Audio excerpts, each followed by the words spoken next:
Let us never tolerate outrageous conspiracy theories concerning the attacks of September the 11th. Malicious lies that attempt to shift the blame away from the terrorists themselves, away from the guilty.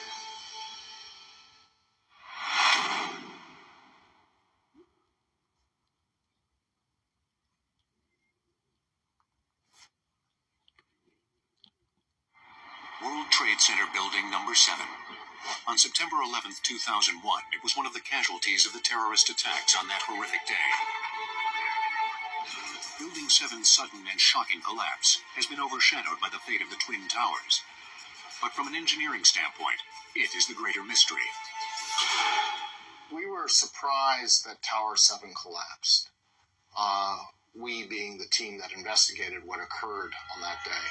There was some damage to Tower 7 caused by the debris that hit it from Tower 1, but the damage was certainly not similar in scope or magnitude to that caused by the aircraft hitting Towers 1 and 2.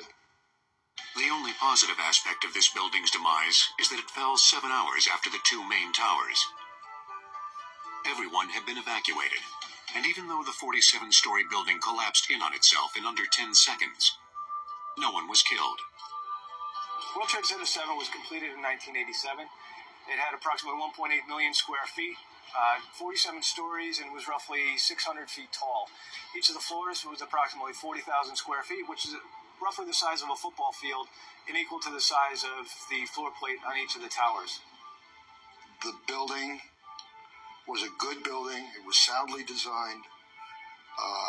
It would still be standing if not for 9/11. And it was state-of-the-art at the time. Absolutely. I lost my husband. My son. My uncle. My nephew. September 11th, 2001. Most people don't know a third tower fell that day. The government says fire brought it down. The collapse of World Trade Center 7 was primarily due to fires. I, along with 1,400 other architects and engineers, Have found the government's conclusion to be physically impossible. Impossible. We need the truth about what happened that day.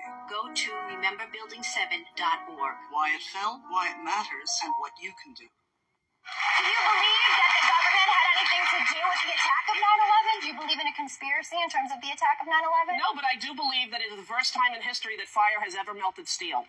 I do believe that it defies physics for the World Trade Center Tower 7, Building 7, which collapsed in on itself. It is impossible for a building to fall the way it fell without explosives being involved. World Trade Center 7. World Trader 1 and 2 got hit by planes. 7, miraculously, the first time in history, steel was melted by fire. It is physically impossible. And who do you think is responsible for that? I have no idea. But to say that we don't know that it imploded and it was an implosion and a demolition is beyond ignorant. Look at the films, get a physics expert here from Yale, from Harvard, pick the school. It defies reason. Let's get one. Let's get one, because that's I would do it. It's the unthinkable.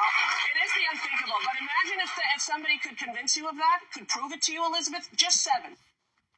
Did you know that a third tower fell on 9/11? At approximately 5:20 p.m. on September 11th, 2001, World Trade Center Building 7 collapsed in 6.5 seconds from normal office fires, according to the government's final report. World Trade Center 7 collapsed because of fires fueled by office furnishings. It did not collapse from explosives or from fuel oil fires. Later, the government finally admitted that Building 7 collapsed at the rate of free fall after trying to deny it. So, what's wrong with a building in free fall? What is free fall? It's just like taking your car keys out and just dropping them. That's how fast the building came down, for over 100 feet.